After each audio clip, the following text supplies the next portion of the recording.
समाधिनिर्धूतमलस्य चेतसो निवेशितस्यात्मनि यत्सुखं भवेत् न शक्यते वर्णयितुं गिरा तदा स्वयं तदन्तःकरणेन गृह्यते स्वयं तदन्तःकरणेन गृह्यते। ఓం శాంతి శాంతి శాంతి ఓం. ఈ యొక్క ఉపనిషత్ విజ్ఞాన గంగ అధ్యాత్మ సత్సంగానికి వచ్చేసినటువంటి వారందరికీ నమస్తే, స్వాగతం, సుస్వాగతం. మునిగారు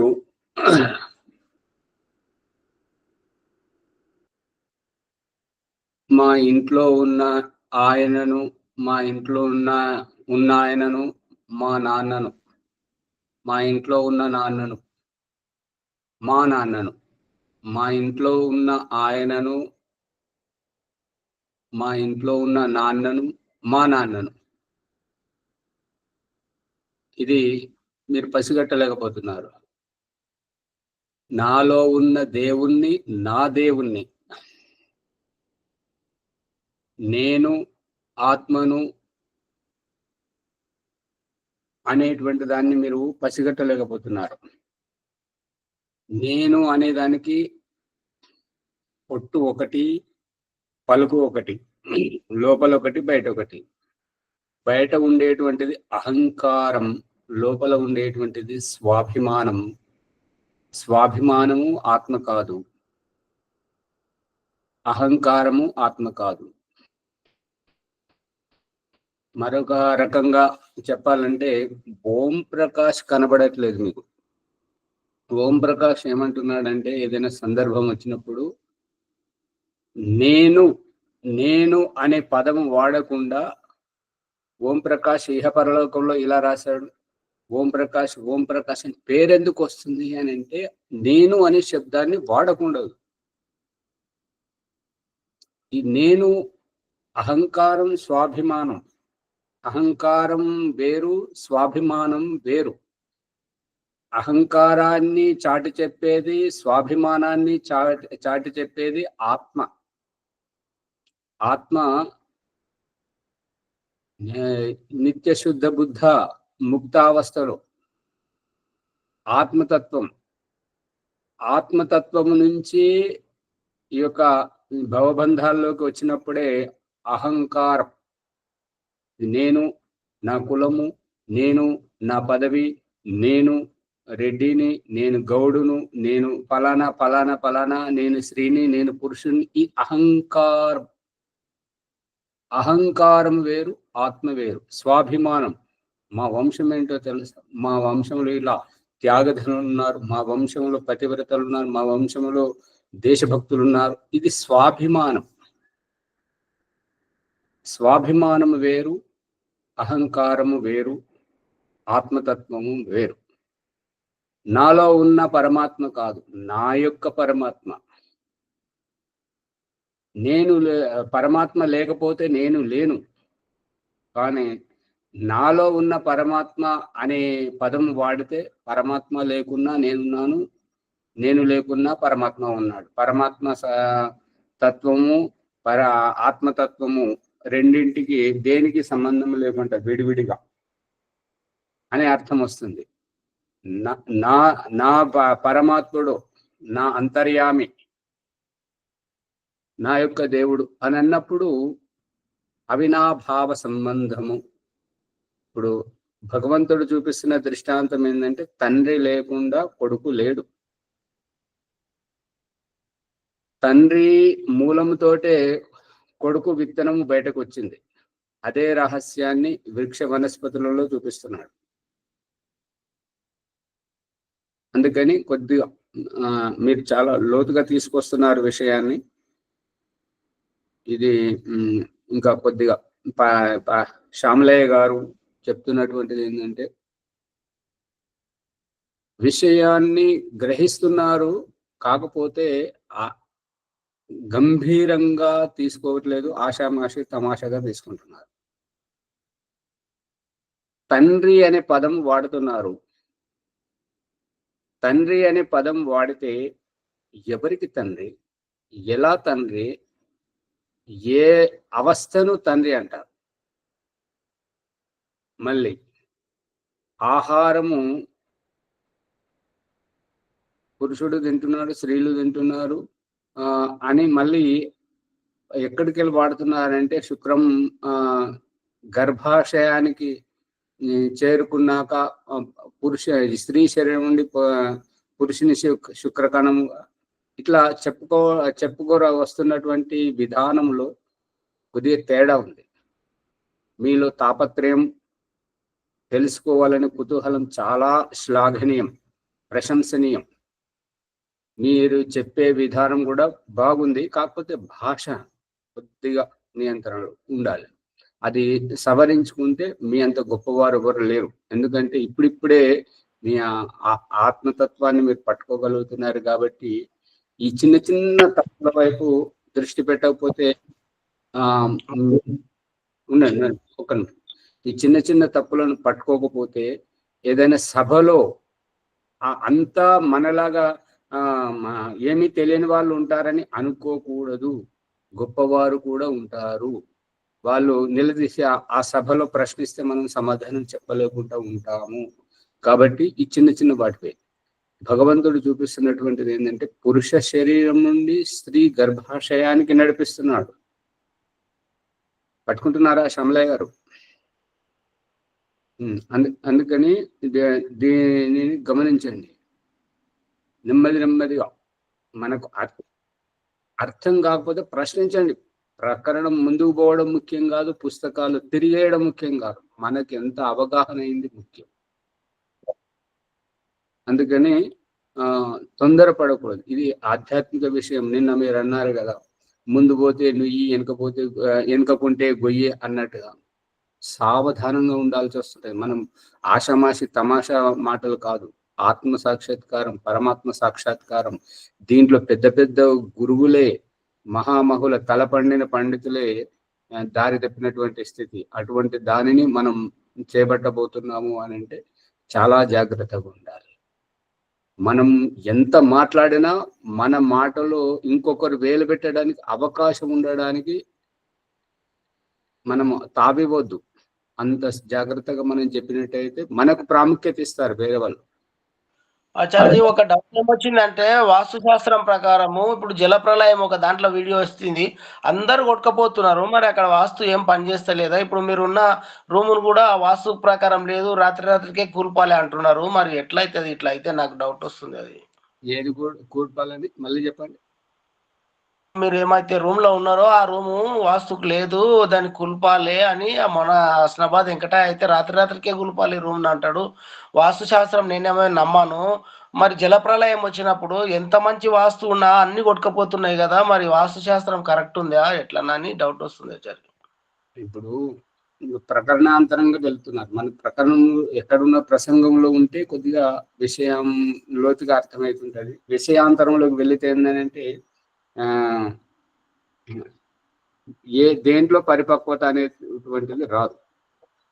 ఇంకోటి హస్నాబాద్ వెంకటయ్య ఏమన్నాడు అనేది మీరేం అర్థం చేసుకున్నారో, ఓం ప్రకాష్ ఏమన్నాడో అది తెలియదు. కూల్చాలనేటువంటి విషయం అది ఎక్కడ వచ్చింది అంటే కార్యాలయం లోపలి గదిలో పెట్టుకునేవారు ఎవరు కూడా బుద్ధున్నవారు ఎక్కడ ఏ సంస్థలోనైనా చూడండి ప్రజలకు అందుబాటులో బయట పెట్టుకుంటారు. మీరు ఏంటంటే గదుల లోపలికి తీసుకుపోతున్నారు. అది కాదు. ఇక్కడ ముంగట ఏదైతే వరండా మీద ఉన్నదో అది ఉండాలి. దాని పక్కకు ఏదైతే అది బాలరాజు గారు ఏమన్నారంటే అది వంటగది కోసం పెట్టారు, అది గది కాదు. వంటగదిగా స్వామీజీ అక్కడికి వెళ్ళిపోయింది కాబట్టి దాంట్లో సామాన్లు పెట్టారు. స్టోర్ రూము తూర్పు వైపుకు ముందు భాగంలో ఎవ్వరు పెట్టరు, వెనుక భాగంలో పెట్టుకుంటారు, కొద్దిగా అందుబాటులో పెట్టుకుంటారు. ఈ తూర్పు ద్వారాన్ని మొత్తం మూసేయరు, గోడలు పెట్టుకోరు. కిటికీ అయినా ఉండాలి, కనీసం ద్వారం పెట్టుకోకపోయినా సరే కానీ కిటికీ అయినా ఉండాలి. ఏది లేకుంటే అడ్డుగోడ పెట్టుకుంటే ఏమున్నట్టు? ఇప్పుడు జల ప్రళయం విషయం తీసుకొచ్చారు. ప్రళయము ఇటువంటి మన తప్పులను సవరించడానికే ఈ యొక్క భూకంపాలు ఇవన్నీ శిక్ష వేయడం, ప్రకృతి ప్రకోపాలు ఆ జలప్రళయం వచ్చిన చోట మీరు ఆ వాస్తు దోషం చేశారా అనేది కాదు. ప్రకృతి సవరించడం. ఇప్పుడు గుట్టలు తీసేస్తున్నారు, చెట్లు నరికేస్తున్నారు, మానవ సంహారం చేస్తున్నారు, పశు పక్షులను అన్నింటినీ సంహరిస్తున్నారు. కాబట్టి కొంత జనసంఖ్య తగ్గించాలి. ప్రకృతి చేసేది అది. అంతేగాని అక్కడ వాస్తు దోషమే ఉన్నదని కాదు. అందుకని ఏ ప్రకరణంలో ఉన్నామో దాంట్లో ప్రశ్నించండి. ఇది ప్రకరణాంతర విషయము. ఓం ప్రకాశ్, అస్నబాద్ వెంకటే ఏదన్నది ఒకరి గురించి మాట్లాడకండి. ఎదురెదురుగా ఉన్నప్పుడు ఎదుటి వ్యక్తి ఏం చెప్తున్నాడు, మనకి ఏమర్థమైంది, దాంట్లో ఉంటే మనతో పాటు ఉన్నటువంటి వాళ్ళు కూడా ఇతడు బుద్ధి సంగతంగా ప్రకరణానుకూలంగా ప్రశ్నిస్తున్నాడు, ఆ సమాధానం చెప్పే అతని తడుముకుంటున్నాడు, సమాధానం చెప్పలేకపోతున్నాడు అనేటట్టుగా ఉండాలి. కానీ ఈ ప్రకరణాన్ని తీసుకెళ్లి ఇంకెక్కడికో దారి తప్పించి చేస్తే ఏంటంటే ఇతడు ఎప్పుడు ప్రసంగాన్ని తప్పుదోవ పట్టిస్తుంటాడు అనేటువంటి ముద్ర పడతలేదు, గుర్తుపెట్టుకోండి. ఇప్పుడు చర్జీ ఆ రూమ్ కూలిపాలని ఆ రోజు నుంచి అంటున్నారు, ఈ రోజు కూడా అంటున్నారు. అట్లా నేనేమో నమ్మను, ఇట్లా ఎందుకు అంటున్నారు అనేది అట్లా డౌట్ వచ్చి అడిగినాను. రూమ్ కూల్పాల్సిన అవసరం లేదు. మనము ఉన్నదాన్ని సవరించుకొని ముందుకు పోవాలి. అంతేగాని కూల్చేంత తెలివి తక్కువ పని ఏం చేయాల్సిన అవసరం లేదు. దాన్ని ఎట్లా వినియోగించుకోవాలో వినియోగించుకునే తీరు ఉన్నది, అది అడగాలి. కానీ కూల్చాల్సిన అవసరం ఏమొచ్చింది? సరే, అది మన వ్యక్తిగత విషయం. ఇది రికార్డింగ్ అయ్యి యూట్యూబ్ లో అందరికి వినిపించాల్సిన విషయం కాదు. అది తర్వాత మాట్లాడదాం ఏమన్నా ఉంటే. ఓం.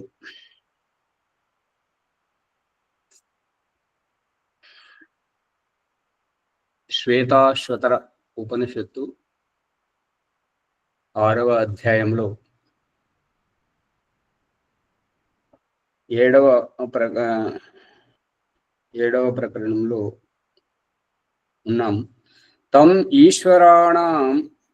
ఈశ్వరాణం పరమం మహేశ్వరం తం దేవతానాం పరమం చ దైవతం పతిం పతీనాం పరమం పరస్తాత్ విదామ దేవం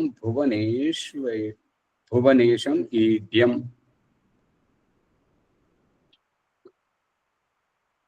తం ఆ యొక్క పరమేశ్వరుని ఈశ్వరాణం అంటే ఏకవచనంలోనే ఆదరించడానికి, గౌరవించడానికి, ప్రశంసాత్మకంగా గొప్పదనాన్ని చాటి చెప్పడానికి బహువచనాన్ని ప్రయోగించడం. దీనిని సంస్కృత వ్యాకరణ సూత్రధారి అయినటువంటి పాణిని మహర్షి అష్టాధ్యాయి గ్రంథంలో చెప్పినటువంటిది ఏంటంటే అస్మదో ద్వయోశ్చ. ఒకరి విషయంలో కూడా మేము చెప్తున్నాం కదా, వారు చెప్తున్నారు కదా, మీరు చెప్పండి, మీరు, వారు, మేము. ఇది ఒక్క వ్యక్తిలోనే ఏకవచనము స్థానంలో ద్వివచనం, బహువచనం పలకొచ్చు. ఇది ఆదరం, గౌరవం, ప్రశంస, గొప్పదనం, వారి ఔన్నత్యాన్ని చాటి చెప్పడానికి అనేటువంటి విషయాన్ని నిన్న చెప్పుకున్నాం. ఇప్పుడు అటువంటి ఈశ్వరుని యొక్క పరమం, ఆ ఈశ్వరుడు అందరూ ఈశ్వరులు అయినా కూడా అందరిలో పరమం మహేశ్వరం, అత్యంత పరమమైనటువంటి గొప్ప ఈశ్వరుడు. మహా అంటే గొప్ప ఈశ్వరుడు. తం దేవతానాం పరమం దైవతం. ఈ దేవత అంటే దేవుడిలా వచ్చి కాపాడావు, ఎవరైనా ప్రాణాలతో పడబోతున్న వారిని కాపాడడం, దుర్ఘటనలో ప్రమాదంలో పడబోతున్నటువంటి వారిని రక్షిస్తే వారేమంటారు, దేవతల వచ్చి కాపాడావు. అటువంటి దేవతల కంటే పరమంచ దైవతం, ఆ దేవతలకే దేవత అయినటువంటి వాడు ఈ యొక్క పరమేశ్వరుడు. పతీనాం, పతి అంటే స్వామి. ఆ స్వామి ఎటువంటి వాడు అంటే ఎవరెవరైతే తమ స్థాయిలో స్వామిగా ఉన్నారో అటువంటి ప్రతి ఒక్క సంఘ నాయకులు, కుటుంబం యజమానులు, అటువంటి పతులు, స్వాములు ఎంతమంది అయితే ఉన్నారో, పశువులకు, ధనముకు, కర్మాగారానికి, ఎన్నింటికైతే స్వాములు ఉన్నారో ఆ స్వాములన్నింటిలో పరమం పరస్తాత్ విరామ, అత్యంత గొప్పవాడైనటువంటి ఆ పరమేశ్వరుని మనం తెలుసుకోవడం. విరామ తెలుసుకున్నాం. దేవం భువనేశం ఈడ్యం, ఈ యొక్క భువన బ్రహ్మాండములో ఉన్నటువంటి ఆ పరమేశ్వరుని ఈడ్యం, ఈడస్తుతౌ, స్తుతి ప్రార్థన ఉపాసనగా తెలుసుకున్నాం. నా తస్య కార్యం కరణం చ విద్యతే. నా అంటే లేదు, తస్య అతనికి, కార్యం కరణం అతనికి చేయాల్సింది చేసేది ఏమీ లేదు. ఇప్పుడు మనం ఏదైతే ప్రతి పనిని ఒక చెట్టు నాటాలి అని అంటే విత్తనం కావాలి, భూమి కావాలి, పనిముట్లు కావాలి, మరియు నీరు కావాలి, గాలి కావాలి, సూర్యరశ్మి కావాలి. ఇన్ని ఉంటే మనము, ఇవన్నీ కారణాలు, మనకు తెలివి కూడా ఉండాలి మరి అది ఆ విత్తనాన్ని నాటాలని. ఇవన్నీ ఉంటే మనం విత్తనం నాటగలుగుతాం. ఆ విధంగా పరమేశ్వరునికి కార్యము లేదు, కరణము లేదు, సాధనాలు లేవు, చేయాల్సినటువంటి పని కూడా లేదు. నా తస్య కార్యం కరణం చ విద్యతే, నా తత్ సమశ్చ అభ్యధికశ్చ దృశ్యతే. అతడు ఏది కావాలంటే అది చేయగలడు, ఎలా కావాలంటే అలా చేయగలడు, కానీ అతడు చేసేదేమీ లేదు, అతడు చేయాల్సినటువంటి అవసరము లేదు.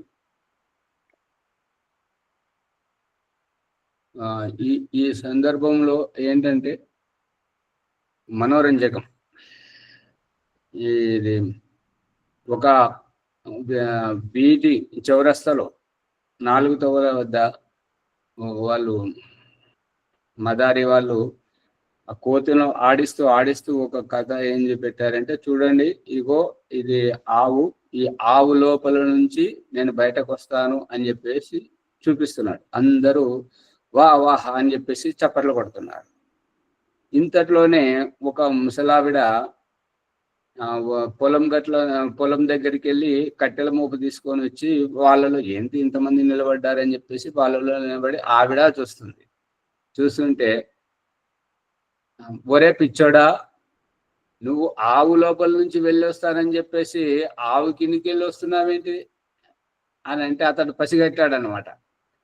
ఏ మూలిక కనికట్టుతోటైతే ఇతడు ఇంతమంది కనులు గప్పి మతి భ్రమింపజేస్తున్నాడో ఆ మూలిక ఈవిడ తెచ్చేటువంటి ఆ కట్టెలను కట్టుకొని తీసుకొచ్చింది. మూలిక ఈవిడ దగ్గర ఉన్నది కాబట్టి అతడు ఏం చేస్తున్నాడు అంటే ఆవు కాళ్ళ కిందికి వెళ్ళి, ముందు కాళ్ళకి వెళ్ళి వెనక కాళ్ళకి కిందికి వెళ్ళి ఈగి వస్తున్నాడు. అప్పుడు వాళ్ళ మనిషి ఒకతను దగ్గరికి వచ్చి, అమ్మ ఈ కట్టెలు అమ్ముతావా అంటే, అమ్ముతా బిడ్డ అన్నది.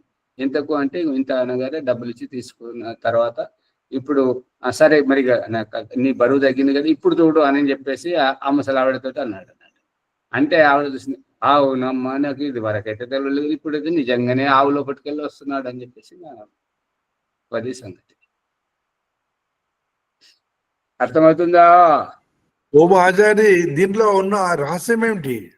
రహస్యం ఏంటంటే కట్టెల మోపులో మూలిక ఉంది, ఆయనకు కనబడుతున్నది, ఆ కనికట్టుది ఇప్పుడు ఏ మూలికనైతే దగ్గర ఉంచుకొని అతడు కనికట్టు చేసి ఇదంతా చూపిస్తున్నాడో, మాయాజాలం చూపిస్తున్నాడో, ఆ మూలిక ఆవిడ ఎన్నెన్ని కట్టెలు తీసుకొచ్చేటప్పుడు ఆ కట్టెలను కట్టగా కట్టినటువంటి తీగ ఆ మూలిక. ఆ మూలిక ఆవిడ దగ్గర ఉన్నది కాబట్టి ఇతని బండారం అంతా బయటపడ్డది కాబట్టి అతని మనుషులు ఒకరు వచ్చి దాన్ని ఆ కట్టెల మూటను తీసుకునేసరికి ఆ మూటతో పాటు మూలిక కూడా ఆవిడ దగ్గరికి వెళ్ళి వీళ్ళ దగ్గరికి వచ్చేసింది. అది అక్కడ. అమ్మగారు, సువర్చలమ్మ గారు ఏమైనా చెప్పాలా? ఆచార్య, ఆ మూలిక ఆధారంగా అతను అది చేయగలిగాడు. ఆ మూలిక ఉండడం వల్ల కనికట్టు పనిచేస్తలేదు. అంతే. ఏమీ లేదు. మరి చేతులు బట్టి ఒక అర్ధగంట తర్వాత వెళ్తా ఆచార్య, అది కూడా చెప్తాం. ఏమంటారు? ఒక హాఫ్ అన్ అవర్ తర్వాత వెళ్తాను కంప్లీట్ ఉండకుండా.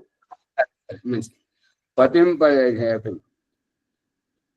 తం తం సమశ్చ అభ్యధికశ్చ దృశ్యతే పరాస్య శక్తిర్ వివిధైవ శ్రూయతే స్వాభావికి జ్ఞాన బల క్రియాచ. ఇంకా ఆ పరమేశ్వరుడు ఏ రకంగా ఉన్నాడు అనేటువంటి రహస్యాన్ని చెప్తున్నారు. చూడండి.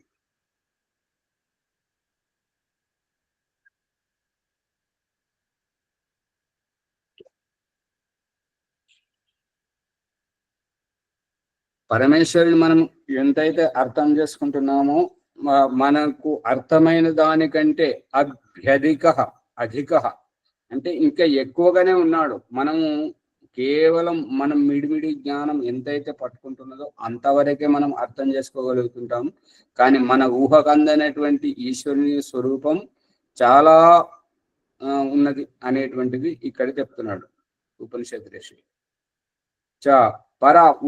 ఇంకా మనము ఎంతైతే అధికం అంటున్నామో దానికంటే కూడా ఇప్పుడు ఇహ అంటేనేమో ఇప్పుడు ఈ వర్తమాన జన్మలో ఈ యొక్క స్త్రీ పురుష జన్మలలో, అంటే ఈ జన్మలకు అతీతమైనటువంటి పునర్జన్మలో కావచ్చు, లేదంటే ముక్తిలో కావచ్చు. ఇక్కడ కానిదటువంటిది పరాయ అనే శబ్దం మనం వాడుతుంటాం కదా. మనది కానిదంతా పరాయ, ఇతరులది అనేది అర్థం. అందుకని ఎంతైతే మనం భగవంతుని గురించి తెలుసుకున్నామో, ఇప్పుడు రక్షకుడైన వాడు దయాళువు కాదు, దయాళువు అయినటువంటి వాడు పరిపాలకుడు కాడు, పరిపాలకుడు అయినటువంటి వాడు రుద్రుడు కాదు, రుద్రుడు అయినటువంటి వాడు జనకుడు కాదు, జనకుడు అయినటువంటి వాడు తల్లి కాదు, తల్లి అయినటువంటి వాడు గురువు కాదు. ఈ రకంగా ఈ పరమేశ్వరుని యొక్క సగుణ నిర్గుణమైన ఈ యొక్క పదాలు ఏవైతే ఉన్నాయో అవి సీమితమైనటువంటి అర్థాన్ని ఇస్తుంటాయి. ఈ అన్ని పేర్లలోకెల్లా ఉత్తమమైనటువంటి పేరు ఓంకారం. ఆ ఓంకారం అత్యధికమైనటువంటి అర్థాలు ఇచ్చేటువంటిది. కాబట్టి ఈ రకంగా భగవంతుని మనం ఎంతైతే తెలుసుకుంటున్నామో, మమ్మల్ని కాపాడుము దేవా అని చెప్పేసి, మా పాపాలను క్షమించుము అని, మాకు ఈ ధన ఐశ్వర్యంను ప్రసాదించుము, మాకు గొప్పదనాన్ని ప్రసాదించుము అని మనం ఏదైతే యాచకులుగా అడుగుతున్నటువంటి స్థితిలో అతడు స్వామిగా మనకు వసంగుతున్నటువంటి, అనుగ్రహిస్తున్నటువంటి, ప్రసాదిస్తున్నటువంటి దాని ఒక స్వామిగానే గుర్తిస్తున్నాం. కానీ ఈ యొక్క సృష్టికర్తను గుర్తించట్లేదు ఆ సందర్భంలో, మరియు ప్రళయకర్తను గుర్తించట్లేదు, పరిపాలకుడిని గుర్తించట్లేదు. అందుకని ఇలా ఎందుకు జరుగుతుంది అని అంటే, జీవుడు అల్పజ్ఞుడు కాబట్టి తన మిడిమిడి జ్ఞానంతో కొంతవరకే గుర్తించగలడు.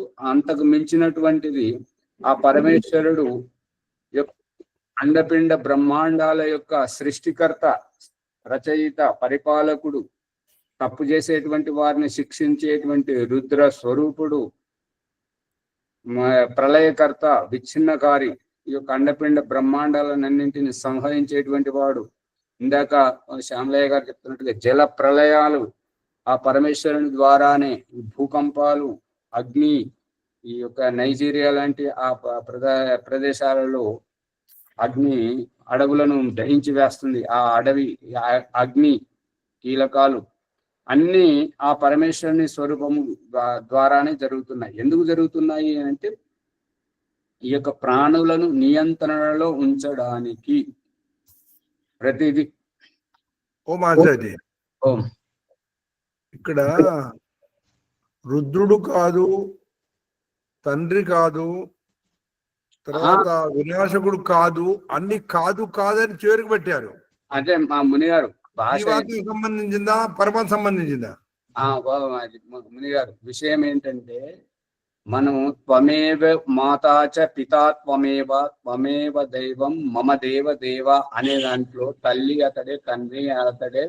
పతంజలి మహర్షి చెప్తున్నటువంటిది స పూర్వేశమపి గురువు కాలేన అనవచ్చేదాత్. అతడు గురువు కూడా, అతడు మనకు జన్మనిచ్చాడు కాబట్టి జనకుడు కూడా మనల్ని రక్షిస్తున్నాడు, మనకు అన్న ఔషధాలు ఇచ్చి పాలన చూసుకుంటున్నాడు, అన్ని ఉన్నాయి. కానీ మనం ఏ గుణముతోటైతే ప్రభావితం అవుతున్నామో ఆ గుణమునే అతనిలో చూస్తున్నాం. మిగతా గుణాలు ఇంకా అధికంగా ఉన్నాయి అనేటువంటి అభిప్రాయంలో ఆ అధికమును మిడిమిడి జ్ఞానంతో అతనికి దండం పెట్టుకొని మొక్కు చెల్లించుకొని మాకు ఇది కావాలి అది కావాలని అడుగుతున్నాం కదా. అందు గురించి ఆ రకంగా తల్లిగా చూసినప్పుడు తండ్రి కాడు, తండ్రిగా చూసినప్పుడు గురువు కాడు, గురువుగా చూసినప్పుడు రక్షకుడు కాదు, రక్షకుడుగా చూసినప్పుడు దయాలువు కాదు అని ఈ రకంగా వస్తుంది. అంతేగాని కాదు ఒకటే ఒక్కో గుణాన్ని మాత్రమే మనం గుర్తించగలుగుతున్నామని అర్థం, అంతేనా? అంతే అంతే. అదే ఇప్పుడు పిల్లవాడికి అమ్మ ఒక అవసరాన్ని తీర్చేటువంటి సువిధ. అమ్మ అంటే అవసరాన్ని తీర్చేటువంటి సువిధ.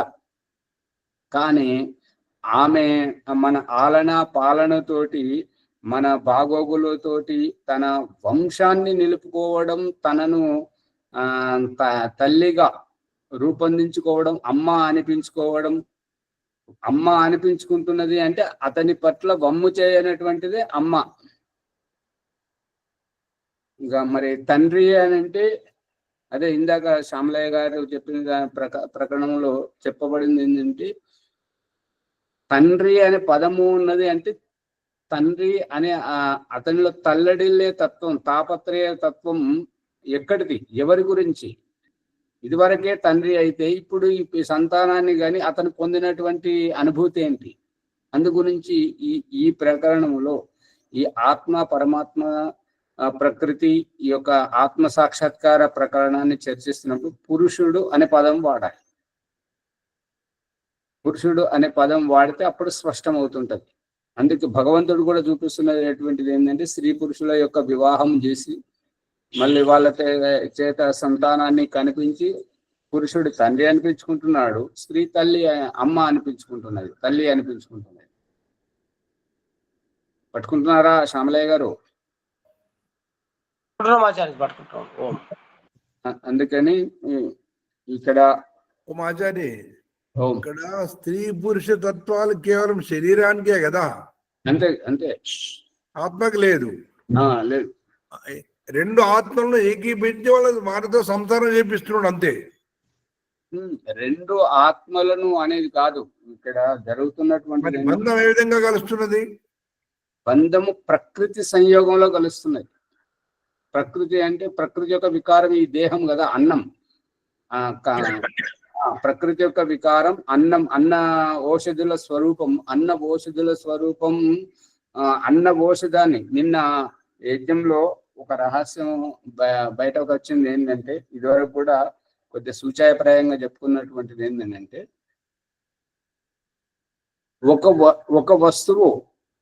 ఒక వస్తువును నాది అనేటువంటి వ్యక్తి స్వాహ అని చెప్పేసి అగ్నికి చెప్తే, అగ్ని ఆ పదార్థాన్ని ముట్టుకోకుండా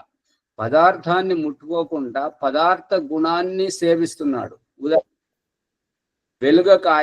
వెలుగకాయ ఏనుగు అమాంతం మింగేసి మళ్ళీ విసర్జిస్తుంటది. తినేటప్పుడు ఎలాగైతే ఉన్నదో విసర్జించిన తర్వాత కూడా అలాగే ఉంటుంది. కానీ దాన్ని విసర్జన తర్వాత పగలగొడితే లోపల ఖాళీగా ఉంటుంటది.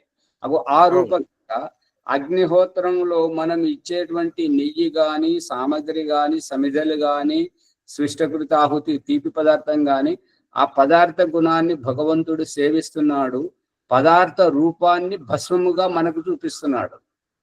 ఇక ఆ భగవంతుడు మనందరికీ తండ్రి కాబట్టి అతడు తినేటువంటి వస్తువు తన ఏ రకంగా అయితే భుజిస్తున్నాడో అదే రకంగా మనల్ని భుజిస్తున్నప్పుడు భగవంతుడు ఇచ్చినటువంటి ఈ అన్న ఔషధులను అన్నముగా భావించి వరి, గోధుమ, అరటి, కొబ్బరి, మామిడి ఈ తినేటువంటి ఆహార పదార్థాల రూపాలను ఈ దేహం అనేటువంటి రూపం చేత ఒలిపింపజేసి, పండ్లతో నమిలింపజేసి, జీర్ణ క్రియ చేత కనబడే రూపాన్ని వేరు చేసి, కనబడని అన్నరసాన్ని వంట పట్టించి కనబడే రూపాన్ని పిప్పిని మలమూత్రంగా విసర్జింపజేస్తున్నాడు.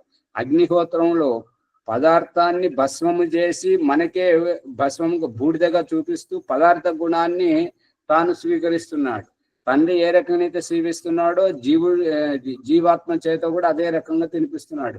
జీవాత్మ దేహంతో ఉన్నాడు కాబట్టి, రూపంతో ఉన్నాడు కాబట్టి, రూపమునే అన్నం అనుకునేటువంటి భ్రమలో ఆ అన్నముని సేవిస్తుంటే దానిని ఒలిపింపజేసి కనబడేదాన్ని విసర్జింపజేస్తున్నాడు. ఇది మూలం. భాగ్యలక్ష్మమ్మ గారు, పుష్పమ్మ గారు పట్టుకుంటున్నారా?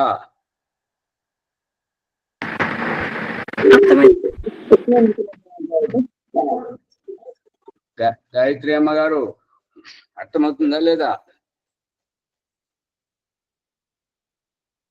ఇప్పుడు శ్యామలయ్య గారు, బాలరాజు గారు ఏంటంటే అది కూడా మేము ఇవ్వం దేవుడికి, ఏం చేసుకుంటాడో చేసుకొని అన్నట్టుగా అగ్నిహోత్రం చేయకుండా ఉంటున్నారు. రోజు చేయండి, తప్పో ఒప్పో చేస్తుంటే దేవుడే దారి చూపిస్తాడు. శ్యామలయ్య గారు అర్థమవుతుందా? ముందుకు రావాల్సిందే సత్కార్యంలో. ఒకనాడు ఆ ఏ తప్పు లేకుండా సరిగా చేసామంటే తృప్తి దొరుకుతుంది అంతే. ఇప్పుడు భాగ్యలక్ష్మమ్మ గారు బయట తప్పించుకున్నట్టుగా నాకు చెప్పడానికి వస్తలేదు, నేను ఎట్లా చెప్పాలి?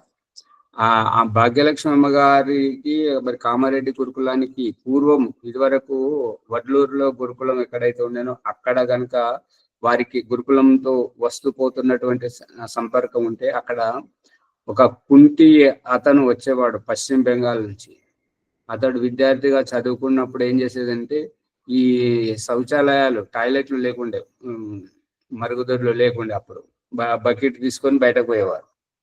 అక్కడ విసర్జన చేసిన తర్వాత తిరిగి వచ్చేటప్పుడు ఆ చెట్ల మీద, బండరాల మీదకి ఎక్కి ఆ బకెట్ను కొట్టుకుంటా, చూడండి ఆర్య బంధువులారా అని చెప్పేసి ఆ చెట్లను సంబోధించుకుంటూ ఆ పాటలు పాడేవాడు, ప్రవచనాలు ఇచ్చేటువంటి వాడు, గొప్ప ప్రవచన కళను అలవాటు చేసుకున్నాడు. గుర్తుందా అమ్మగారు? అతను ఉన్నాడు ఆచార్య ఇప్పుడు? ఉన్నాడు. అక్కడ పశ్చిమ బెంగాల్లో గురుకులం పెట్టిండు కదా. అతనా? బ్రహ్మదత్. అతను 2-3 గురుకులాలను నిర్వహిస్తున్నాడు అతను ఇప్పుడు. ఒక కన్యా గురుకులము, పురుష గురుకులము. చాలా గొప్ప విద్వాంసుడు ఆచార్య. స్వామిజీ గారికి వంట వండి పెట్టేది అంతే. అందుకని ఆ అమ్మగారు మనం చెప్తూనే ఉండాలి, తప్పవప్పు. ఇప్పుడు భగవంతుడు ఏంటంటే నీ మాటలు రాకపోయినా చాలా గొప్ప ఉదాహరణ ఇచ్చారు ఆచార్య, చాలా గొప్ప ఉదాహరణ. ఒక మనోరంజకం ఏంటంటే ఈ సందర్భంలో పసిపిల్లలకు నోటి నుంచి మాటలు రానటువంటి ఆ పిల్లల భావాన్ని అర్థం చేసుకునే తల్లి చేతగాకుండా పక్షపాతంతో నోరు పడిపోయినప్పుడు ఈనాటి పిల్లవాడే ఆనాటి పెద్దవాడైనటువంటి కొడుకు ఏమంటుంది అని చెప్పేసి పక్క వాళ్ళని అడుగుతాడు. అర్థం కాలేదా? జంతువుల గురించి ఒక పద్యం వస్తుంది.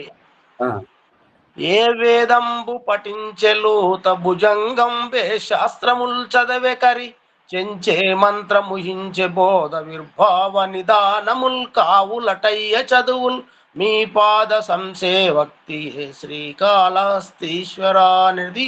అవి వేదాలు చదవకుండా కూడా భగవంతుని అనుసరించి భగవంతుని ఐక్యమైపోయింది. మీది మళ్ళీ ప్రసంగానికి దూరంగా వెళ్ళిపోయింది. ఇక్కడ ఓంప్రకాష్ చెప్పిన ప్రసంగం ఒకటి మీరు ఓంప్రకాష్ చెప్తున్నటువంటిది ఏంటంటే పసిపిల్లలకు అన్నము తినిపిస్తూ వాళ్ళు అని నత్తిగా సరిగా పలకనటువంటి స్థితిలో ఆ చొల్లు గారేటువంటి ఆ చొల్లును తుడుచుకుంటూ తల్లి పిల్లలు చెప్పేటువంటిది అర్థం చేసుకోవడానికి ఎంతైతే ప్రయత్నిస్తుందో అదే ఆ పిల్లవాడు పెరిగి పెద్దవాడై పెళ్లి చేసుకున్న 2-3 పిల్లల తండ్రి అయిన తర్వాత ఈ తల్లి చేతగాకుండా అయి పక్షపాతంతో నోరు పడిపోతే మాట్లాడలేనటువంటి స్థితిలో తల్లి చేసేటువంటి ఆ సైగలతోటి ఆ సైగలను అర్థం చేసుకోలేని కొడుకు ఏమంటున్నావు అమ్మా ఏంటి అని అంటుంటాడు. ఏమంటుందో అర్థం కాదు, పాడు కాదు, ఏదేదో అంటుంటదని విడిచిపెట్టిపోతాడు. ఇప్పుడు మీరు చెప్పేది ఏంటంటే తల్లిని గురించి తల్లి అమ్మ ఏం చెప్తుందని శ్రద్ధగా కూర్చోడు, ఎదుటి వాళ్ళని అడుగుతాడు అనమాట. అమ్మ నాకు ఏం చెప్తుంది ఆమె అనని. కానీ అమ్మ చిన్నప్పుడు అలా అనుకోదు, వీడు ఎలా చెప్పకపోయినా రాకపోయినా కూడా ఏం చెప్తున్నాడు అనేది అర్థం చేసుకుంటుంది. అది ఆచార్య ఇప్పుడు మనకి చెప్పిందండి. ఇప్పుడు శ్యామలయ్య గారు పాడిన పాట ఏంటంటే పశువులు వాటి పిల్లలతో ఎట్లా ఉంటున్నది, అవి వేదాలు చదివావా అనేటువంటిది కవి రాసినటువంటి ఆ అభిప్రాయం ఆ సందర్భం వేరు. శ్యామలయ్య గారు ఈ అభిప్రాయం ఈ ప్రకరణం వేరు. అది అంతే. ఓమాచార్య ఎక్కడికొచ్చి నేర్చుకొని చెప్పే వరకు మీరు మమ్మల్ని వదలట్లేరు. మీరు ఇప్పుడు వమ్ము చేస్తున్నారు, అమ్మతనాన్ని వమ్ము చేస్తున్నారు. ఈ పదంలో నిజంగానే భాగ్యలక్ష్మి గారు పసిపిల్లల్ని తినే వరకు అవి వచ్చింది అమ్మ వస్తుంది, జాబిల్లి వస్తుంది, బ్రూచోడు వస్తున్నాడు, ఇది వస్తున్నాడు అని భయపెట్టు బుజ్జగించో ఏదో రకంగా తినబెడుతుందా లేదా అన్నం. అవునా సరేజీ, అందుకోసం రోజు ఒక రకంగా మాకు బుద్ధి చెప్పి బుజ్జగించి చెప్పడం నేర్పాలంటారు. సరే సరే ఆచార్య. మరి బాలరాజు గారు తప్పించుకుంటున్నారు.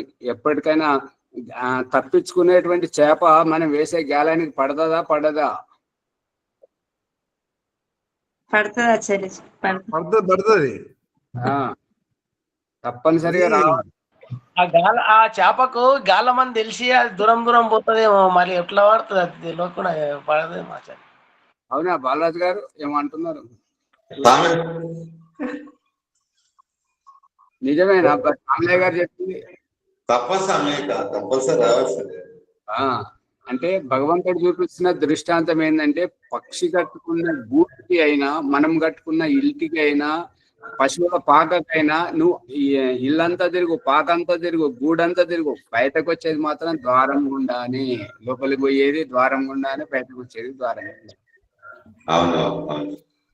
అందరూ ఆ భగవంతుని చెంతకు రావాల్సిన వారే. కొంతమంది తొందరగా వస్తారు, కొంతమంది ఆలస్యంగా వస్తారు, అంతే తేడా. శ్రీనివాస్ గారు చెప్పండి ఆచార్య. అదే అంటున్నాను.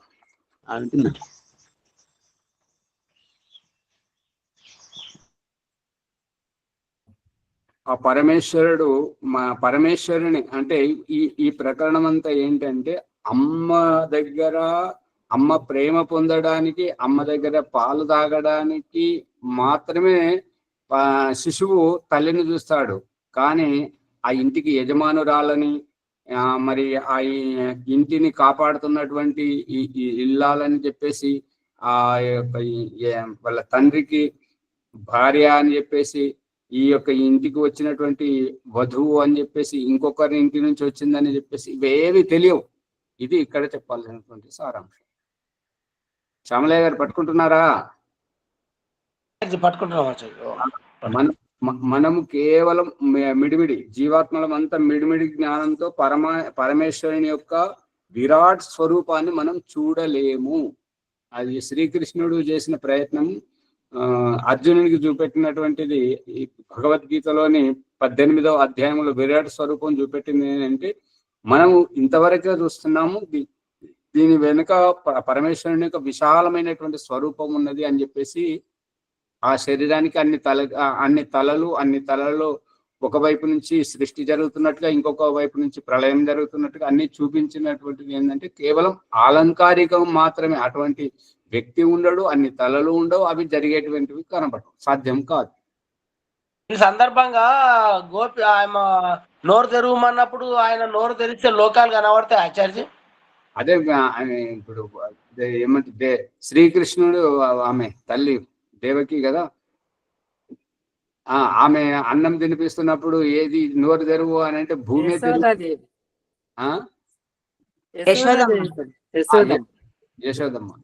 యశోదమ్మ అది శ్యామలయ్య గారు మీరు అడిగేటువంటి అభిప్రాయం సరైనటువంటిదే. ఎందుకంటే మట్టి తిన్నప్పుడు మట్టికి అతని నోట్లో కనబడుతుంది కాబట్టి దయానంద సరస్వతి సత్యార ప్రకాశం 11వ సముల్లాసంలో ప్రశ్నిస్తున్నాడు కదా, వేరే వాళ్ళు చెప్తున్నటువంటిది వరాహం గురించి. వరాహం అంటే పంది. పంది ఈ భూమి ఎక్కడ ఉన్నది అంటే పంది కోరల మీద ఉన్నది అని అంటే, పంది ఎక్కడ ఉన్నది అంటే ఈ పురాణం రాసిన అతని నెత్తి మీద ఉన్నది అన్నట్టుగా పరిహాసం చేస్తున్నట్టుగా. ఇప్పుడు భూమి శ్రీకృష్ణుని నోటిలో కనబడితే మరి శ్రీకృష్ణుడు ఎక్కడున్నాడు, ఆమె అతని తల్లి ఎక్కడ ఉన్నది, మళ్ళీ అక్కడికి వచ్చింది కదా. భూమి ఎక్కడ ఉన్నదంటే పంది కోరాల మీద ఉన్నదంటే పంది ఎక్కడ ఉన్నది, అదే స్థితికి ఇక్కడికి వచ్చింది. పాట పాడేటప్పుడు డౌట్ వస్తుంది నాకు, అట్లని అడిగిన ఆచార్య. అదే సందర్భంగా ఉన్నది కదా.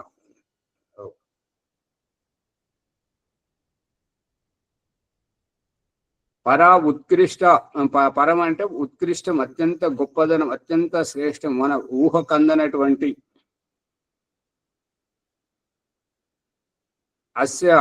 ఈ యొక్క జీవాత్మ యొక్క ఆ యొక్క పరమాత్మ యొక్క శక్తి వివిధం అనేకమైనటువంటిది. ఇప్పుడు మనకు భగవంతుడు తన విరాట్ స్వరూపాన్ని ఏ రకంగా చూపిస్తున్నాడు, ఆ దృష్టాంతం ఏంటంటే, ఇక వద్దంటే అందరు మొహాలు దాచుకుంటున్నారు, కెమెరాలు బంద్ చేసుకుంటున్నారు. ఏం చెప్పడం, ఎట్లా ఉంటుంది? విరాట్ స్వరూపాన్ని చూపిస్తున్నాడు చూడడానికి. కొంచెం బయటకి వెళ్తున్నాను. సరే, విడిచిపెట్టి మిగతా వాళ్ళైతే కెమెరాలు ఎందుకు బంద్ చేసుకుంటారు? యూట్యూబ్ లో చూసే వాళ్ళు ఏమనుకుంటారు?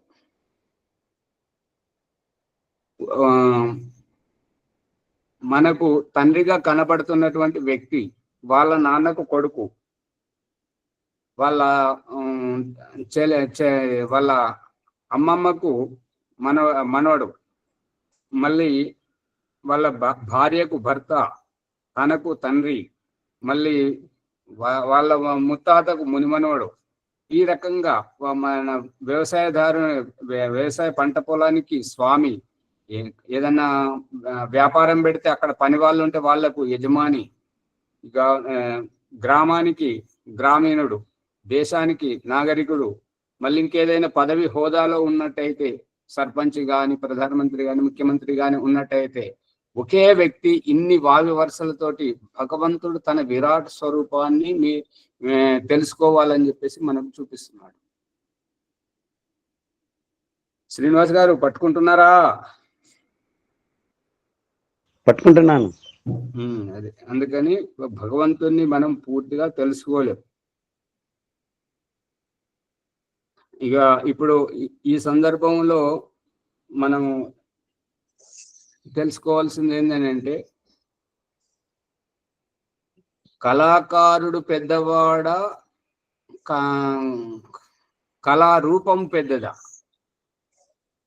కళారూపాన్ని కళాకారుడు తన మదిలో ఇమిడ్చుకున్నప్పుడే తన భావాన్ని బయట దించుతాడు. శిల్పి, బొమ్మలేసేవారు పేపర్ మీద దించుతుంటారు, లేదంటే రాళ్ళు చెక్కేవారు ఆ రాళ్ళ మీద దించుతుంటారు. ఏమంటారు శ్రీనివాస్ గారు? కళాకారుడే గొప్పవాడు ఆచార్యజీ. అవును, కళాకారుడు సృష్టికర్త కదా, కాబట్టి అతనే గొప్ప. మరి అతడు గొప్ప అయితే ఈ యేసు దేవుడు అని వాళ్ళు అంటున్నారు కదా, ఆ విగ్రహం చెక్కే అతడు, వీళ్ళు అది రాముడు కృష్ణుడు దేవుడు అనేటువంటి వాళ్లకు ఈ యొక్క విగ్రహాలు తయారు చేసేవారు, అమ్మేటువంటి వారు, పరమేశ్వరుని యొక్క స్వరూపం ఆ కళాకారుడి మదిలోకి వచ్చింది కదా, మనసులోకి వచ్చింది కదా. అర్థం చేసుకున్నాడా లేదా శ్రీనివాస్ గారు, శ్యామలయ్య గారు? కళాకారుడు భీమరావు గారు చేస్తున్నాడు కాబట్టి చెప్పగలిగాడు, దాన్ని చెక్కగలిగాడు కదండి. ఆ కళాకారుడు గొప్పవాడు అయిపోయాడు కదా దేవుడి కంటే. అవునాచార్య. ఇంకా అతని కంటే గొప్పవాడు ఎవరు అని అంటే అమ్మేవాడు. గొలుసులతోటి అది పట్టణంలో ఆ షాపులలో విగ్రహాలను కట్టేస్తాడు కదా.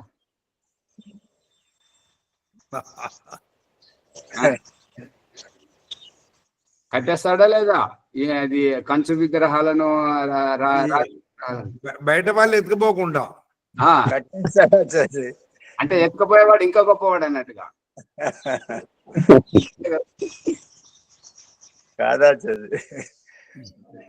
అదే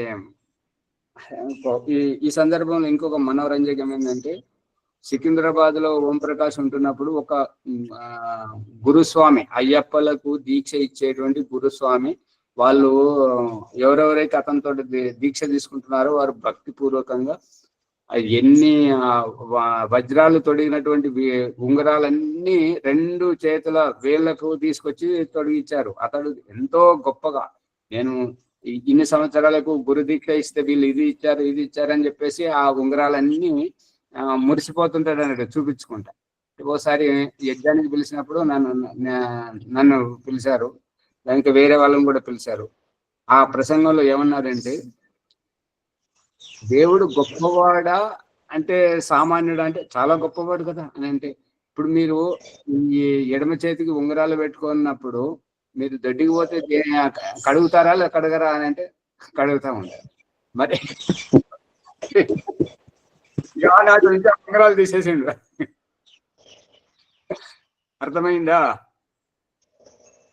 అంటే గోళ్ళు పెద్ద పెద్ద పెంచుకుంటారు ఆచార్య. అయ్యే కాదు, అది వేరేగా గోర్లలో ఉండేది. దాంతో అది వారి వ్యక్తిగతంగా అవుతుంది. కానీ ఎవరినైతే ఏ దేవుడిని అయితే గొప్పగా అని అనుకుంటారు, వజ్రాలతోటి ఉంగరం పెట్టించుకొని రోజు ఇట్లా ముద్దు పెట్టుకుంటూ మొక్కుకుంటూ పోతుంటారు, నువ్వు దొడ్డికి పోయినప్పుడు కడుగుతావు కదా, కడుగవా అనేసరికి ఆ రోజు నుంచి అతనికి అది వదిలేసాడు అనమాట, ఉంగరాలు పెట్టుకోవడం. చిన్నదే మాట ఎక్కడనో కదిలిస్తే దేవుని, అంత గొప్ప దేవుని అవమానపరుస్తున్నావని అర్థం. అక్కడ మలంలో పెట్టడం అయింది. నువ్వు గొప్పగా భావించే దేవుని చోటు నువ్వు అది చేతి పెట్టుకొని చేస్తున్నావు కదా, అదే ఉద్దేశం కదా. అంతే. కొంతమంది అయితే 10 ఏళ్లకు 10 ఉంగరాలు పెట్టుకుంటారు ఆచార్య. ఒక్క ఉంగరం పెట్టుకున్నారంటే కూడా చిడచిడ అయితే అసలు పేమిన ఏమి ఉండొద్దు అనిపిస్తుంది. అట్లా అదే 10,000లకు 10 ఉంగరాలు పెట్టుకున్నటువంటి వాళ్ళే మీరు దొడ్డికి పోతే కడుక్కుంటారా కడుక్కోరా అనేటువంటి ప్రసంగాన్ని అక్కడ చర్చలో వచ్చింది అన్నట్టు. ఆ విషయాన్ని మిగతా వాళ్ళు అడిగారు, గురుగారు మేము పెట్టిన ఉంగరం ఏమైంది, ఎవరైనా దొంగడు ఎత్తుకుపోయిందంటే కాదు బిడ్డ, ఇట్లా జరిగింది ప్రసంగం, అది దేవుడు అత్యంత పవిత్రమైన వాడు కదా, అందు గురించి ఇది మనం చేయకూడదు, దేవుడు మన గుండెల్లో ఉండాలి, అంతేగాని ఇలా అవమానపరచకూడదు, అపవిత్రం చేయకూడదు అని చెప్పేసి తీసేశానని చెప్పేసి చెప్పాడు. ఏ రకంగానైతే ఆ భగవంతుని యొక్క వివిధ స్వరూపాల గురించి మనం తెలుసుకుంటామో, తద్వారా ఎట్లెట్లయితే మనం వింటుంటామో, ఏ విధంగానైతే మనం ప్రభావితం అవుతుంటామో, అటువంటి అతని స్వాభావికమైనటువంటి వివిధమైనటువంటి రూపాలలో జ్ఞాన బల క్రియలు ఏవైతే ఉంటుంటాయో, తద్వారా ఒకరికి ఒక విధంగా కనిపిస్తే మరొకరికి మరొక విధంగా కనిపిస్తుంటాడు. ఆ విధంగా అందరికీ ఆ యొక్క భగవంతుడు తన స్వరూపాన్ని ప్రదర్శిస్తూనే ఉంటుంటాడు. అందరికీ అన్ని రూపాలు కనబడాలని లేదు. ఎవరి సామర్థ్యం, ఎవరి యోగ్యత, ఎవరి జ్ఞానం, బుద్ధి, సామర్థ్యం ఎంత ఉంటుందో ఆ విధంగా. నా తస్య కశ్చిత్ పతిరస్తి లోకే నా చేషిత నైవ చ తస్య లింగం నా కారణం కరణాధిపాధిపో నా చాస్య కశ్చిత్ జనిత నా చాధిపః. నా తస్య కశ్చిత్ పతిరస్తి, అతనికి స్వామి ఎవరు లేరు. ఇప్పుడు మనం ఒక సినిమా చూస్తుంటాం, ఆ సినిమా యొక్క దర్శకుడు ఎవరైతే ఉంటారో, ఆ దర్శకునికి ఇతడు మిడిమిడి జ్ఞానంగా ఉన్నాడు కాబట్టి అతనికి పనితనం నేర్పించేటువంటి వాళ్ళు, ఇప్పుడు అందరికీ నటన నేర్పడానికి ఈ యొక్క రామోజీ ఫిలిం సిటీలో అందరికీ నటించడానికి అవకాశం, ఇంకా కొంతమంది స్టూడియోలు తీసి నటింపజేస్తున్నారు కదా. ఇప్పుడు జబర్దస్త్ అనే దాంట్లో ఎలా నటించాలి, ఎలా ఏం చేయాలి అనేటువంటిది చిన్న చిన్నగా అలవాటు చేసి తీసుకొస్తున్నారు కదా. ఆ విధంగా భగవంతుడికి పతి స్వామి ఎవరు లేరు, అతనికి ఈ పనితనం నేర్పేవారు ఎవరు లేరు, అతనికంటే గొప్పవారు ఎవరు లేరు, అతన్ని ఎవరు కనిపెట్టడం లేదు. కనిపెట్టేవారు ఉన్నారంటే మరి వారిని కనిపెట్టేవారు ఎవరు? అందుకే దయానంద సరస్వతి అంటుంటారు ఏంటంటే, భగవంతుడికి చావు పుట్టుకలు లేవు, అందరికంటే గొప్పవాడు అని చెప్తుంటాడు. ఇప్పుడు ఎవరైతే మరి అతను ఎట్లా పుట్టాడు అని చెప్పేసి వితండవాదం చేస్తే ఏంటంటే ఎవరైతే పుట్టించారో మరి వారిని వారు పుట్టించారు, మళ్ళీ ప్రశ్న ఎక్కడికి ఉన్నది అక్కడికే వస్తుంటది.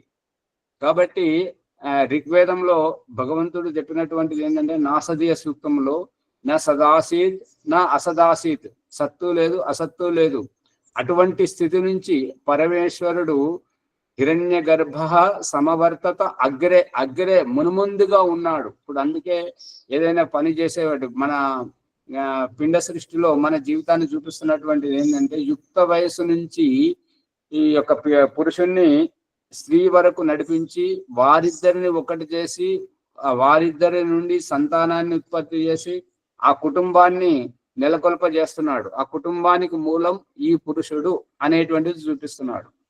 ఒక ఉద్యోగం, ఒక వ్యాపారం అనేటువంటిది ఆ మూల పురుషుని ఎవరిదైతే ఆలోచనతోటి ఆ కర్మాగారం స్థాపించబడుతుందో, ఏదైతే స్థలము కొనబడుతుంటుందో, ఒక ఇల్లు కట్టబడుతుంటుందో, ఒక వ్యాపారం పెట్టబడుతుంటుందో, దానికి మూల పురుషుడు ఒకడు ఏ రకంగా అయితే ఉన్నాడో ఈ యొక్క బ్రహ్మాండానికి అండపిండ బ్రహ్మాండానికి పరమేశ్వరుడు ఆ విధంగా ఉన్నాడు అనేటువంటిది అభిప్రాయం. సమయం పూర్తయిపోయింది కాబట్టి ఏమైనా సందేహాలు ఉంటే మళ్ళీ దాన్ని అడగండి. ముని గారు ఎపిసోడ్ గురించి చెప్పండి, ముందుకు తీసుకెళ్ళండి. ఆచార్య ఓంప్రకాష్ గారు ధన్యవాదములు. శ్వేతాశ్వతర ఉపనిషత్తు జ్ఞానగంగ ఆధ్యాత్మికము 6వ అధ్యాయము 7వ సంపుటంలో మనము ఈశ్వరుని రహస్యాన్ని తెలుసుకుంటున్నాము. ఎంత తెలుసుకున్నా ఈశ్వరుడు ఇంకా తెలియకుండా చాలా ఉన్నాడు. వేదమంత్రం కూడా ఉన్నది. మనకు కనబడిన అనంత విషయము ఒక భాగంలో ఈశ్వరుడు ఒక అంశంలో ఉన్నది, మిగతా 3 అంశాలు వేరుగా ఉన్నాడని మనకు నిజ జీవితంలో చిన్న చిన్న ఉదాహరణలతోటి వారి అనుభవపేతమైన జ్ఞానాన్ని పంచుతూ చక్కగా ఈశ్వర రహస్యాన్ని తెలుసుకున్నారు. ఒక తండ్రి 10 మందికి 10 రకాల సంబంధాలతోటి గుర్తించబడతాడు. అలాగే పరమాత్మకు ఎన్ని సంబంధాలు ఉన్నాయో మనకు తెలియదు. ఏది తెలుసుకున్నా ఒకటి తెలుసుకోగలుగుతున్నాం.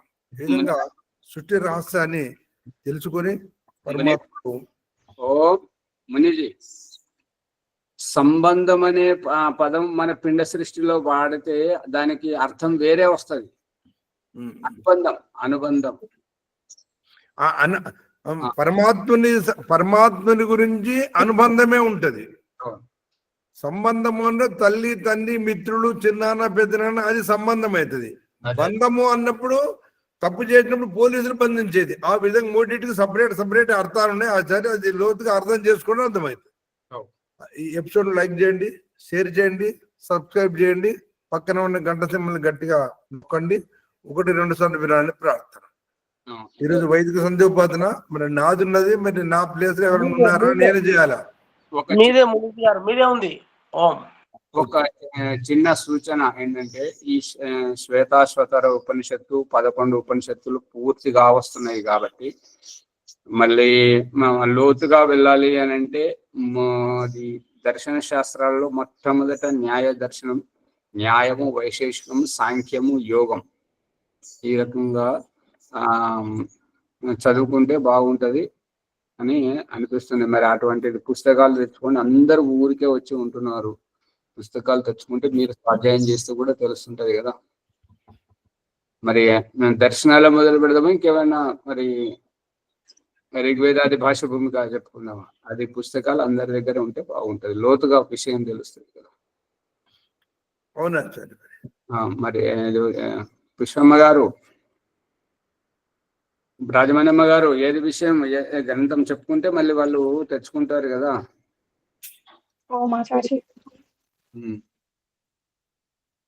అది న్యాయదాది భాష భూమికి అయితేనే చాలా మంది దగ్గర ఉంది ఆచార్యజీ. దాంట్లో తెలుసుకోవాల్సినవి కూడా చాలా అనిపిస్తుంది. ఋగ్వేదాది భాష భూమికనా? అవును ఆచార్య, నా అభిప్రాయం అయితే అది. మీరు అడగలేదు కానీ నాకు ఎందుకో అలాగే చెప్పాలని. సరే సరే, అందరూ ఋగ్వేదాది భాష భూమిక గ్రంథం తీసుకోండి. వేదముల యొక్క సారాంశం దాంట్లో ఉన్నది కాబట్టి ఇదే ఇప్పుడు మనం చెప్పుకున్న విషయం ఇంకా లోతుగా వెళ్తుంటది అన్నట్టు, ప్రామాణికంగా. శ్యామలయ్య గారు అన్నారు కదా పుస్తకం తెచ్చుకుంటామని చెప్పేసి, అది ఆ పుస్తకం తెచ్చుకుంటే బాగుంటుంది. ముని గారు ముందుకు తీసుకుంటారు. వైదిక సంధ్యోపాసన ప్రణముని భాగ్యనగరం. ఓం అమృతోపస్తరణమసి స్వాహ. ఓం అమృత అభిదానమసి స్వాహ. ఓం సత్యం యశః స్త్రీర్మయీ శ్రేతాము స్వాహ. ఆచమన మంత్రాః. ఓం శన్నో దేవీరవిష్టయా आपो भवन्तु पीतये शय्यारविस्रवन्तु नः. अंगस्पर्श मंत्राः. ओम वाक् वाक्. ओम प्राणः प्राणः. ओम चक्षुः चक्षुः. ओम श्रोत्रं श्रोत्रम्. ओम नाभिः. ओम हृदयम्. ओम कण्ठः. ओम शिरः. ओम बाहु भामिषो बलम्. ओम करतल करपृष्ठे अथवा మార్జన మంత్రాః. ఈ మార్జన మంత్రాల ద్వారా ఆత్మ సాక్షాత్కారానికి నాంది పలుకుతుంది. లోతుగా అర్థం చేసుకుంటారు జీవాత్మ. ఓం భూ పునాతు శిరసి. జీవాత్మ ప్రార్థన. ఓ ప్రాణప్రదాత పరమాత్మ సందేశము. ఓ జీవాత్మ, నీవు నీ పునర్జన్మ ప్రారబ్ధ కర్మ ఫలాన్ని పునీతం చేసుకో, పవిత్రం చేసుకో. ఓం భువః పునాతు నేత్రయోః. జీవాత్మ ప్రార్థన. ఓ దుఃఖ వినాశక పరమాత్మ, నీ దృశ్య రూప ప్రకృతిని నీ ప్రజ్ఞా బుద్ధి ద్వారా మంచి చెడులను మూల్యాంకనం చేసుకొని దుఃఖానికి మూల కారణం తెలుసుకొని తటస్థ స్థితిగా సాక్షిభూతంగా జీవించు. ఓం స్వహ పునాతు కంఠే. జీవత ప్రార్థన. ఓ స్వయం సుఖస్వరూప పరమాత్మ, ఈశ్వర సందేశం. కంఠములోని గుంత స్థానంలో ఆవాగమనాలపైన ప్రత్యేకమైన దృష్టి సారించి ధ్యాస పెట్టి నీ ఆకలి దప్పికలను నియంత్రించాలి మరియు జయించాలి. అందుకే యోగ దర్శనంలో కంఠకూపేక్షిత్ పిపాస నివృత్తి, స్వయం సుఖానందమే నీ జీవన్ముక్తికి మోక్ష అవస్థకు సోపానం అని తెలుసుకోవడం. ఓం మహాపునాతు హృదయే. పరమాత్మ సాక్షాత్కారము. జీవాత్మ ప్రార్థన. ఓ మహిమాన్విత మాయాస్వరూప ఈశ్వర సందేశం. పునాతు హృదయే అంటే ఆధ్యాత్మిక జ్ఞానాన్ని పెంపొందించుకొని నీ యొక్క మనోవృత్తులను, ఈశ్వరుని పట్ల వ్యామోహాలను, తర్వాత జీవితం లోపల భ్రమలను తొలగించుకొని సక్రియ సాధనలో ధ్యానం చేస్తూ నిరాకార పరమాత్మను అనుభవపేతంగా తెలుసుకోవడం. ఓం జన పునాతునాభ్యాం. జీవత ప్రార్థన. ఓ జగన్నాయక, ఈ జన్మ జరామరణ యొక్క జన్మ జరామరణం యొక్క అంతరార్థం ఏమిటి స్వామి? ఈశ్వర సందేశం. పునాతునాభ్యాం అంటే నాభి చక్రే కాయవూహ జ్ఞానం. నాభిర్మే చిత్తం విజ్ఞానం. నాభి చక్రంలో సంయమం చేసినట్లయితే జీవితంలో ఈ తిని త్రాగి విసర్జించడం అంటే ఏమిటి అని లోతుగా ఆలోచిస్తే శారీరక జన్మ అంతరార్థం బోధపడుతుందని గ్రహించడం. ఓం తపః పునాతు పాదయోః. జీవత ప్రార్థన. ఓ పరాత్పర, ఈ తపస్సు యొక్క అంతరార్థం ఏమిటి స్వామి? ఈశ్వర సందేశం. ఓ జీవాత్మ, ఈ జన్మ జరా మరణ దుఃఖదాయక స్థితి నుంచి నిన్ను నీవు ఉద్ధరించుకో. అంటే అతి నిమ్న స్థానం నుండి ఉచ్చ స్థానానికి పైకి ఎదగాలని తెలుసుకోవడం.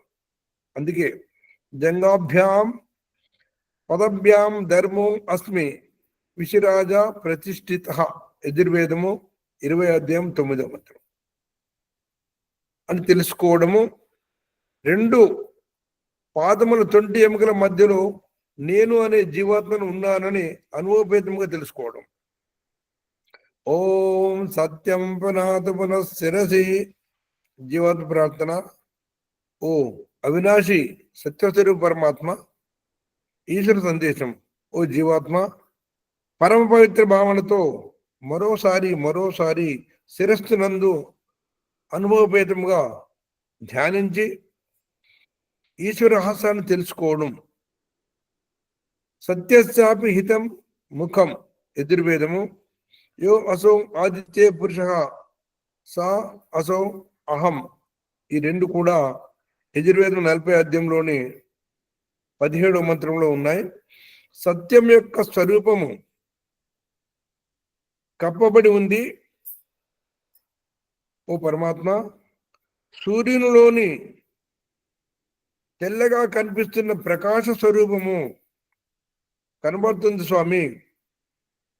ఆ కనబడేటువంటి ప్రకాశము పురుషుడును నేను అనే పరమాత్మను గ్రహించడం.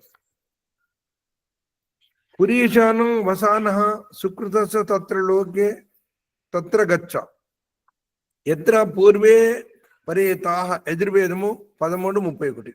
ఓ జీవాత్మ, నీవు ఇక్కడ ఉండవలసిన వాడవు కాదు. ఎక్కడికైతే నీ పూర్వజులు తరించి వెళ్ళిపోయారో అటు ఆ పుణ్యలోకాలకు వెళ్ళు.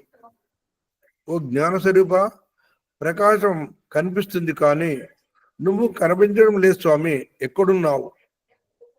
ఆ సూర్యుని ప్రకాశింప చేస్తున్నది ఆ ప్రకాశము నేనే అని తెలుసుకోవడం. అందుకే నశక్యతే వర్ణయితుం గిరా తదా స్వయం అంతఃకరణేన గృహ్యతే అని గ్రహించడం.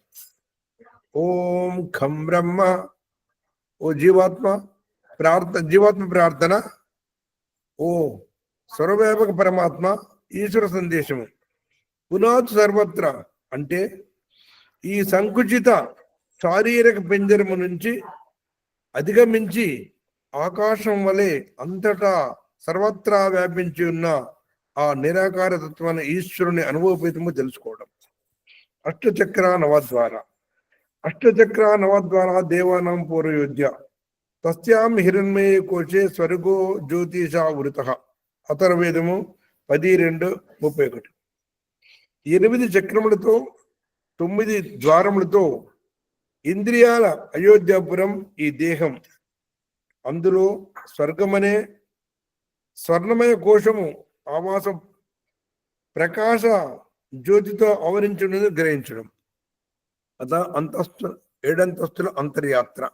అత ప్రాణాయామంత్రాః. ఓం భూః, ఓం భువః, ఓం స్వః, ఓం మహః, ఓం జనః, ఓం తపః, ఓం సత్యం. ఈ విధంగా ప్రాణాయామ రహస్యాలను తెలుసుకుని జీవాత్మ ఈశ్వరునితో అనుబంధం పెంచుకొని పరమాత్మ ఆనందాన్ని అనుభవపేతంగా పొందుతుంది.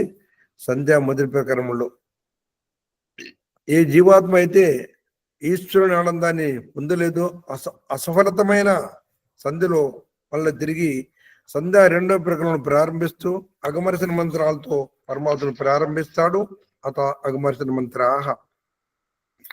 ఓం రితం చ సత్యం జాబీదా తపసోద్యజాయత తతో రాత్రి అజాయత తతః సముద్రో అర్ణవః సముద్రాదర్ణవాదీ సంవత్సరో అజాయత అహోరాత్రాన్ విదదాదిశ్చ విజతో వసి సూర్యాచంద్రమసౌ దాతా యథా పూర్వమకల్పయత్ దివంత పృథ్వీంచాంతరిక్షమతో స్వః.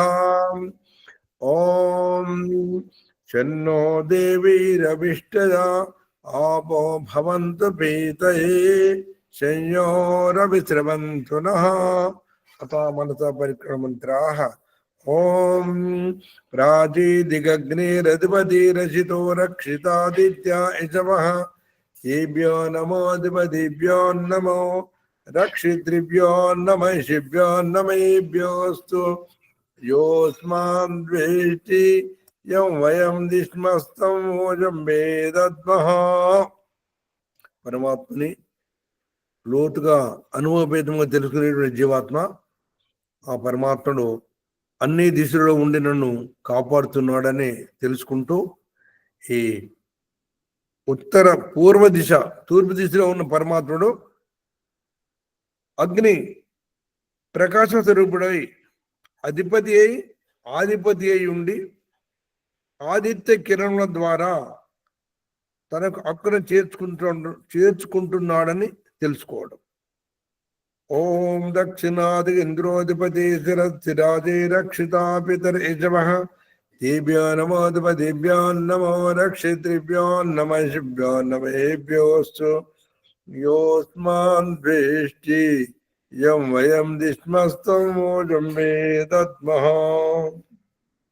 దక్షిణ దిశలో వ్యాపకుడు రక్షకుడు అనంత ఐశ్వర్యానికి స్వామి ఇంద్రుడై ఉండి సృష్టి క్రమానికి వంకర టింకరగా కుటిల కుతంత్రాలతో జీవనాన్ని యానం చేస్తున్నటువంటి ఆ జీవాత్మ నుండి తల్లిదండ్రుల వడే నన్ను రక్షిస్తున్నాను తెలుసుకోవడం.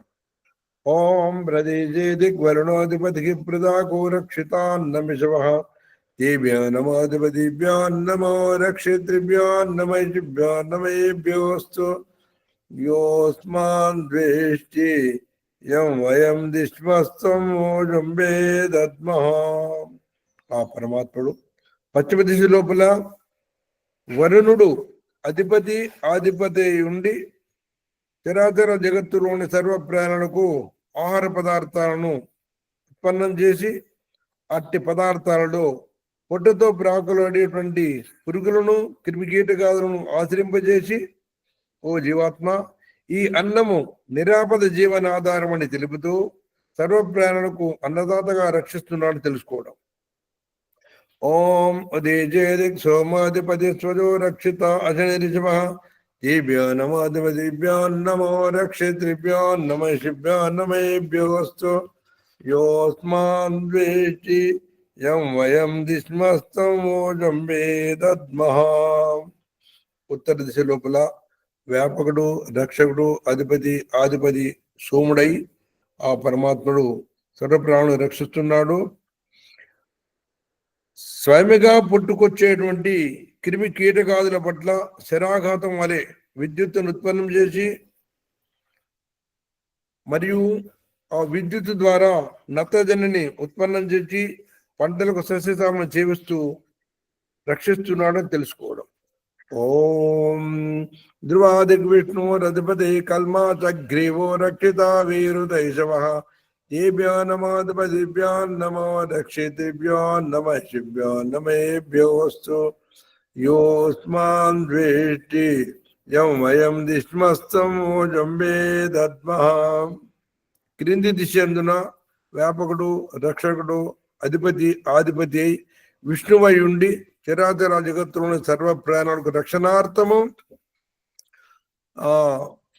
ఫలములు వృక్షములను ప్రసాదించేటువంటి వృక్ష వనస్పతి వీరుదులను ఉత్పన్నం చేసి తద్వారా భూగర్భ విషవాయువు జల కాలుష్యాల నుంచి నివృత్తి చేస్తూ రక్షిస్తున్నాడని తెలుసుకోవడం. అనంతరము పైలోకమందున ఊర్ధ్వదిశందున ఓం ఊర్ధ్వాదిక్ బృహత్పతి రథపతి చిత్రో రక్షిత వర్షమిషమః దేభ్యో నమోధిపతిభ్యాన్ నమో రక్షితృభ్యాన్ నమః శిభ్యాన్ నమేభ్యోస్తు. యోస్మాన్ ద్వేష్టి యం వయం దిష్మస్తం ఓజం వేదద్మః. ఊర్ధ్వదిశందున వ్యాపకుడు రక్షకుడు అధిపతి అయి బృహస్పతి అంటే అనంత జ్ఞానం సరిపడిన పరమాత్మ చతుర్వేదాల జ్ఞానాన్ని ప్రసాదించి సర్వప్రాణులను రక్షిస్తున్నాడని తెలుసుకోవడము. అనంతరము ఆకాశ సముద్రం నుండి అమృత జలాన్ని ప్రసాదింపజేసి సర్వ రోగాలు నివారిస్తూ రక్షిస్తున్నాడని తెలుసుకోండి. ఈ విధంగా పరమాత్ముడు అన్ని దిశలో ఉండి కాపాడుతున్నాడని సంతోషించిన జీవాత్మ పరమాత్మను ఇంకా అతి సమీపంలో చేరడానికి వరకు ఉపస్థాన మంత్రాల ద్వారా పరమాత్మని ప్రార్థిస్తున్నాడు. అత ఉపస్థాన మంత్రాహ जात वेद चे शृण्वाम सोममरातीयतो निदहाति वेदः सनः पर्षदति दुर्गान् विश्वानावे वसन्तुं दुरितात्यग्निः चित्रं देवानामदगादनेकं चक्षुर्मित्रस्य वर्णस्याग्नेः आप्रद्यावा पृथिवी अन्तरिक्षं सूर्य आत्मा जगतस्तत्सुतस्ताम् उदुत्यं जातवेदतं देवं वहन्ति केतव दृश्ये विश्वाय सूर्यम् उद्वयं तमतत्परिस्वः पश्यन्त उत्तरं देवं देवत्रा సూర్యమగన్మ జ్యోతిరుత్తమం. ఈ విధంగా పరమాత్మను ప్రార్థించి రెండో ప్రకరణలో అసఫలమైన జీవాత్మ ఎక్కడో నా జీవితంలో తప్పు జరిగింది స్వామి, నేను అనుకున్న లక్ష్యాన్ని చేరుకోలేకపోయాను, మరి నాకు మళ్ళీ అవకాశాన్ని ప్రసాదించండి, నీ ఆనందాన్ని అనుభూతిని ఈ జన్మలను పొందేలా ప్రసాదించండి అని ప్రాయశ్చిత్త మంత్రం ద్వారా ఆ పరమాత్మను కోరుకుంటాడు. అత ప్రాయశ్చిత్త మంత్రాః తచ్చక్తురుదేవైతం పురస్తా శుక్రముచ్చరత్ పశ్చేమ శరదాశ్చితం జీవేమ శరదాశ్చితం శృణుయామ శరదాశ్చితం బ్రభ్రవామ శరదాశ్చితం అధీనాచామ శరదాశ్చితం భూయచ్చ శరదాశ్చితాత్. ఓ పరమేశ్వర, 100 శరదృతులు గడిచేంత కాలము నాలోని సమస్త ఇంద్రియాలు ఆయురారోగ్యాలు నన్ను రక్షిస్తూ ఉండాలని, మంచిగా పవిత్రంగా ఉండాలని, తర్వాత నేను నా ఇంద్రియములు ఎవరికి ఆధీనమును ఉండకూడదని జీవించి ఉండాలని ప్రార్థిస్తాడు. అనంతరము పరమాత్మని చేరుకోలేని జీవాత్మ సంధ్య చేసుకొని మళ్ళీ ముగిస్తూ వాపసు వస్తుంటాడు. ఓం శన్నో దేవీరవిష్టాపో భవంతు పీతయే శయ్యోరవిశ్రవంతు నః. ఓం భూర్భువస్వః తత్సవితుర్వరేణ్యం భర్గో దేవస్య ధీమహి ధియో యో నః ప్రచోదయాత్. ఓ పరమేశ్వర, ఓ సచ్చిదానంద స్వరూప, నీ అనంత కృప వలన నేను నర్చిన జప ఉపాసనాది కర్మముల మూలమున ధర్మ అర్థ కామ మోక్షములనేది ఈ చతుర్విధ పురుషార్థములను వెంటనే ఈ జన్మలోనే మాకు సిద్ధించినట్లు అనుగ్రహింపము స్వామి. అత నమస్కారమంత్రాః. ఓం నమః శంభవాయ చ మయో భవాయ చ నమః శంకరాయ చ మయస్కరాయ చ నమః శివాయ చ శివతరాయ చ. ఓం శన్నో దేవీరవిష్టయా ఆపో భవంతు పీతయే శయ్యోరవిశ్రవంతు నః. ఇది వైదిక సంధ్యోపాసన ప్రణముని భాగ్యనగరము. అత శాంతి మంత్రం. ఓం దేవ శాంతిరంతరిక్షకం శాంతి పృథివీ శాంతి ఆప శాంతి ఓషధే శాంతి వనస్పతే శాంతి విశ్వే దేవా శాంతి బ్రహ్మ శాంతి సర్వం శాంతి శాంతిరేవ శాంతి సామా శాంతిరేది.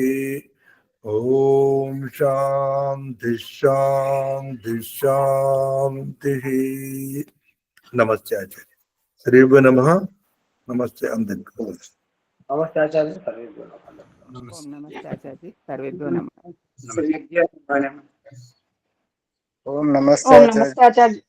నమస్తే. ఓం నమస్తే ఆచార్య. సర్వేభ్యో నమః.